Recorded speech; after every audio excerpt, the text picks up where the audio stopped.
अनजाने रिश्ते की अनसुलझी गाथा, प्रेम, विश्वासघात और नियति की एक गाथा जो इतिहास के पन्नों में अमर हो गई। भाग 1, भविष्यवाणी जिसने भाग्य बदल दिया। बहुत समय पहले अमरगढ़ राज्य अपनी समृद्धि और शक्ति के लिए प्रसिद्ध था। राजा वीर प्रताप सिंह न्यायप्रिय और पराक्रमी थे, लेकिन एक भविष्यवाणी ने उनके जीवन को बदल दिया। महल के ज्योतिषी ने कहा, राज्य की पहली संतान यदि महल में पली बढ़ी तो अमरगढ़ नष्ट हो जाएगा, पर यदि उसे जन्म के तुरंत बाद दूर भेज दिया जाए तो वो बड़ा होकर राज्य का सबसे महान शासक बनेगा। राजा को यह स्वीकार नहीं था, लेकिन राज्य की रक्षा के लिए उन्होंने अपने पुत्र को त्यागने का कठोर निर्णय लिया। राजकुमार आर्यमन को एक गुप्तचर सेवक के साथ जंगल भेज दिया गया, लेकिन रास्ते में डाकुओं ने उन पर हमला कर दिया। सेवक मारा गया और शिशु आर्यमन को डाकुओं के सरदार की पत्नी ने गोद ले लिया। यहीं से राजकुमार के किसान बनने की अनजानी यात्रा शुरू हुई। आर्यमन एक साधारण किसान के रूप में बड़ा हुआ, लेकिन उसके अंदर एक अजीब बेचैनी थी, जैसे वह किसी और दुनिया से ताल्लुक रखता हो। वो ताकतवर था, बुद्धिमान था और तलवार चलाने में निपुण था, जैसे उसके रक्त में योद्धा का अंश हो। एक दिन जब वो जंगल में शिकार कर रहा था, उसकी मुलाकात हुई राजकुमारी अद्विका से।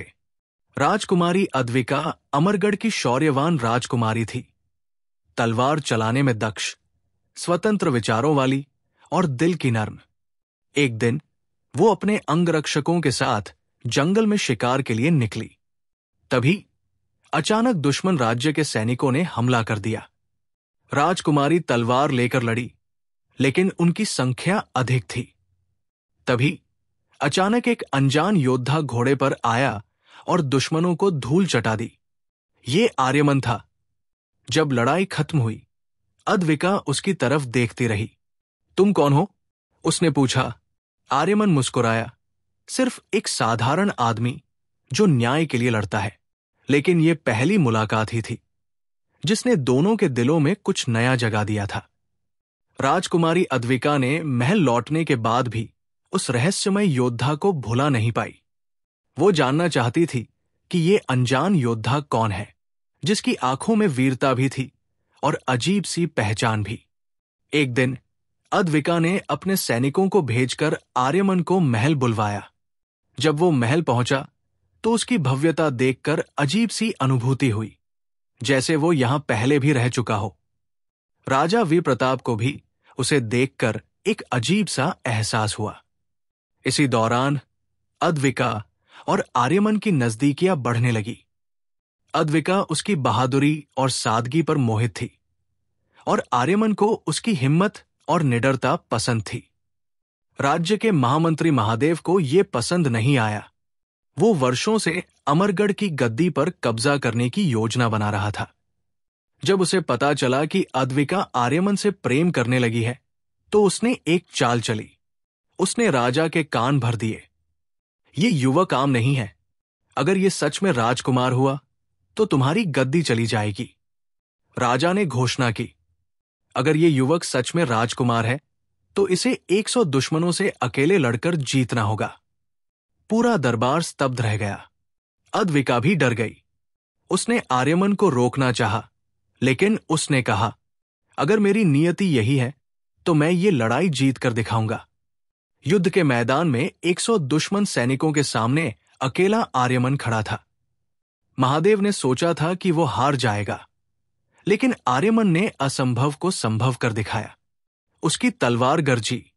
दुश्मन एक के बाद एक गिरते गए। अंत में आर्यमन जीत गया। राजा वीर प्रताप की आंखों में आंसू आ गए। ये मेरा पुत्र है, लेकिन ये कहानी अभी खत्म नहीं हुई थी। महादेव को डर था कि अब वो पकड़ा जाएगा। उसने राजकुमारी अद्विका को अपहरण करवा लिया और राजा से कहा, अगर तुम्हें अपनी बेटी की जान प्यारी है तो गद्दी छोड़ दो। अब ये सिर्फ प्रेम की परीक्षा नहीं थी, बल्कि न्याय और शक्ति की भी थी। आर्यमन ने अपने घोड़े पर सवार होकर अकेले ही महादेव के किले पर हमला कर दिया। वो आग की तरह दुश्मनों के बीच कूद पड़ा। अद्विका ने भी हार नहीं मानी। उसने खुद को मुक्त कर लिया और आर्यमन के साथ मिलकर युद्ध लड़ा। आखिरकार महादेव मारा गया। राजा विप्रताप ने घोषणा की, अब से कोई भविष्यवाणी किसी के भाग्य का फैसला नहीं करेगी। अमरगढ़ ने अपना सच्चा उत्तराधिकारी और निडर महारानी पाली थी। अद्विका और आर्यमन का विवाह हुआ और दोनों ने मिलकर अमरगढ़ को एक समृद्ध और शक्तिशाली राज्य बना दिया। उनकी कहानी एक प्रेरणा बन गई